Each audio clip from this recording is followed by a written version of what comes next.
Ketika ada pilihan pemenang karya arsitektural Istana Negara di calon ibu kota baru diumumkan, saya ilfil. Maaf ya, asli saya hilang feeling. Ilfil bukan pematung atau perupa yang karyanya luar biasa tersebut yang membuat saya ilfil, namun lebih karena keilmuan arsitektural ruang, bangunan tata kota yang bablas gak berkarakter itu yang saya lebih melihatnya tidak keren. Mungkin ilmu saya rendah, jauh lebih rendah dari si pemilih yang memenangkan karya perupa legendaris tersebut. Tapi dalam hati saya berkata, toh nanti kalau New Mind menjabat, ibu kota baru gak akan jadi kenyataan dan pindah ke Penajam tersebut.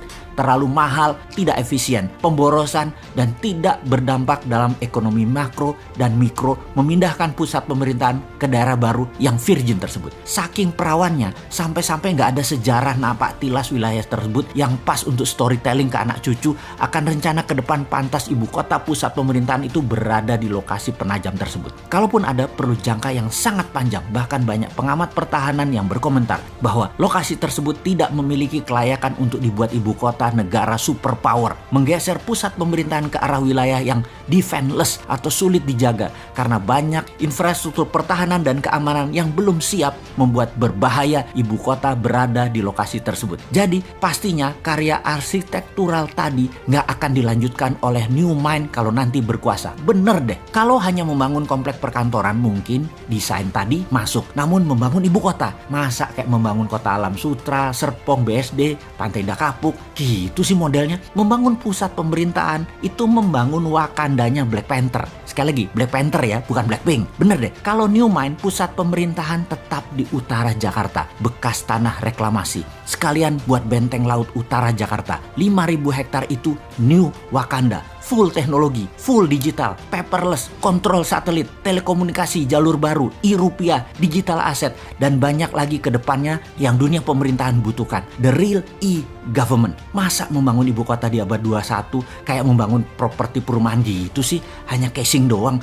Malu-maluin aja nih bernegara kalau begini. Kembali ke lokasi Penajam. Apa yang kita lakukan oleh New Mind? Tetap dibangun dan pasti dibangun oleh New Mind, namun dijadikan seperti kota Seattle. Penajam akan jadi Seattle-nya Indonesia, yaitu pusat perekonomian high-tech. Kalau sahabat ke kota Seattle di Amerika, kota ini benar-benar by design. Pusat teknologi seperti Boeing, Starbucks, dan banyak lagi infrastruktur ekonomi mendukung kota tersebut. Strategi ibu kota ke Penajam jauh dibandingkan dengan strategi membangun kota Seattle. Nggak sedetail Seattle. Jadi nggak usah dilanjutin deh Penajam. Sementara Seattle tuh hanya kota loh, bukan pusat pemerintahan sebuah negara besar. Lalu New Mind bagaimana rencana untuk Penajam tengahnya Indonesia itu? Pertama, membangun pelabuhan laut dan bandara dengan 3 airstrip. Besarnya bandara tersebut adalah untuk 100 juta kapasitas penumpang per tahun. Kemudian swasta besar dunia dikasih fasilitas untuk membangun di sana tanpa pajak selama 25 tahun. Beri tax holiday di sana. Yakin pasti Disneyland akan membangun di sana. Universal Studio akan bangun di sana. Bangun pusat hiburan dan MICE di sana. Pusat kesehatan seperti di Penang, Malaysia dibangun di sana. Pusat kesehatan yang murah, efisien, dan dokter serta semua sarana kesehatan terbaik ada di sana. Semua warga tinggal di sana selama 10 tahun tidak bayar pajak di kota baru Penajam. Bisnis tidak bayar pajak selama 10 tahun. Apapun mulai dari yang kecil-kecil hingga pabrik mobil, pesawat terbang, pabrik kapal laut, dan lain sebagainya. Free tax.